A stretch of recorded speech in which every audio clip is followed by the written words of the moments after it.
Pernah nggak lihat dokumen resmi terus rasanya rumit dan bikin pusing? Nah, di sini tugas kami adalah membedah dokumen-dokumen itu jadi panduan visual yang jelas dan yang paling penting bisa langsung diterapkan. Yuk kita mulai. Nah, ini dia pertanyaan besarnya. Pertanyaan inti yang coba dijawab sama panduan kokurikuler terbaru di Indonesia. Karena kita semua tahu, pendidikan itu sekarang bukan lagi cuma soal nilai di rapor, tapi soal membentuk manusia seutuhnya. Coba deh bayangkan, kokurikuler itu tuh ibarat sebuah jembatan. Di satu sisi ada pulau kelas yang isinya penuh teori dan konsep. Nah, di seberangnya ada daratan utama, yaitu dunia nyata. Kegiatan kokurikuler inilah jembatannya, yang memastikan semua yang dipelajari di kelas itu nyambung dan benar-benar kepake di kehidupan sehari-hari. Oke, biar gampang, kita akan bedah panduan ini jadi 6 bagian utama. Kita akan mulai dari kenapa ini penting, sampai nanti gimana cara kita mengukur keberhasilannya. Oke, kita mulai dari yang paling dasar dulu ya. Apa sih sebetulnya tujuan utama di balik semua kerangka kerja baru ini? Kenapa ini penting banget? Intinya begini, pendidikan itu kan gak cuma soal olah pikir atau bikin otak jadi pinter aja. Panduan ini mendorong kita untuk menciptakan pembelajaran yang juga melibatkan olah hati untuk melatih empati, olah rasa untuk mengasah kreativitas, dan olahraga biar sehat. Tujuannya satu, membentuk manusia yang utuh. Terus, manusia utuh yang jadi tujuan akhirnya itu kayak gimana sih? Nah, panduan ini ngejelasinnya lewat 8 profil lulusan. Inilah tujuan akhir dari semua proses ini. Nah, ini dia, 8 pilar yang jadi penyangga jembatan tadi. Mulai dari keimanan, kemampuan berpikir kritis, kreativitas, sampai kolaborasi dan komunikasi. Ini bukan sekedar daftar biasa loh, ini adalah cetak biru dari kompetensi lengkap yang ingin kita bangun di dalam diri setiap siswa. Pertanyaan selanjutnya, gimana caranya kita membangun 8 pilar ini? Ternyata, panduannya ngasih 3 jalur utama yang bisa dipilih oleh sekolah. Yang keren di sini tuh fleksibilitasnya.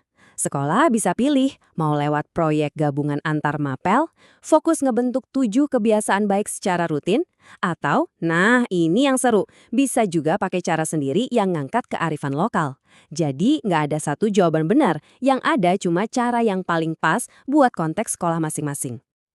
Kalau sekolah milih jalur proyek, alurnya juga udah jelas banget kayak yang kita lihat di sini. Jadi, ini bukan kegiatan asal-asalan ya. Semuanya terstruktur, mulai dari nentuin tujuan, direncanain bareng-bareng, dieksekusi, sampai dievaluasi buat ngukur dampaknya. Oke, sekarang kita masuk ke bagian yang lebih teknis nih. Gimana cara sekolah merancang program ini dari awal sampai jadi?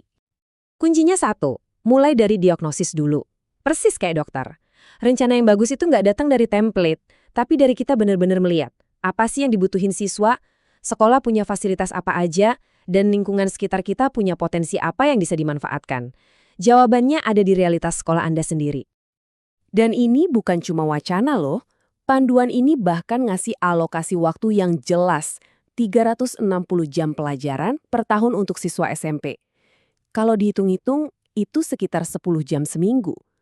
Angka ini penting banget karena ngasih kepastian buat sekolah, buat ngerencanain kalender akademik mereka secara serius.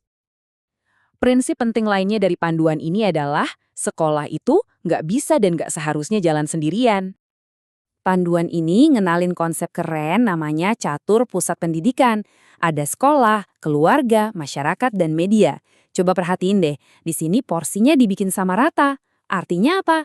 Artinya pendidikan itu sekarang kerja keroyokan. Keberhasilannya bukan cuma tugas guru di sekolah, tapi tanggung jawab kita bersama. Dan dari 4 pilar tadi, keluarga dapat sorotan khusus. Seperti yang dikatakan di sini, keluarga itu kan sekolah pertama buat anak-anak. Di sanalah nilai-nilai paling dasar ditanam. Jadi peran sekolah itu bukan memulai dari nol, tapi ngelanjutin dan nguatin fondasi yang udah dibangun di rumah.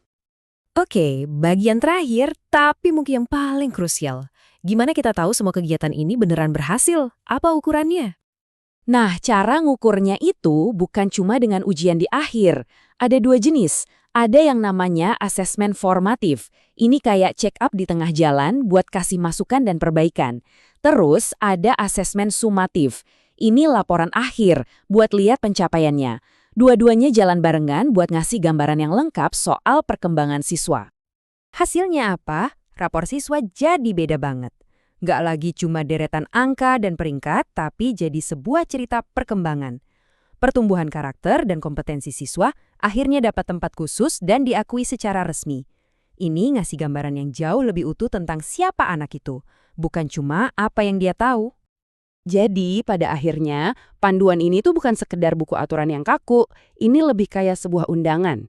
Undangan buat kita semua jadi lebih kreatif, buat ngelihat potensi di sekitar kita, dan mengubahnya jadi pengalaman belajar yang bermakna. Pertanyaannya sekarang, apa yang bakalan Anda ciptakan?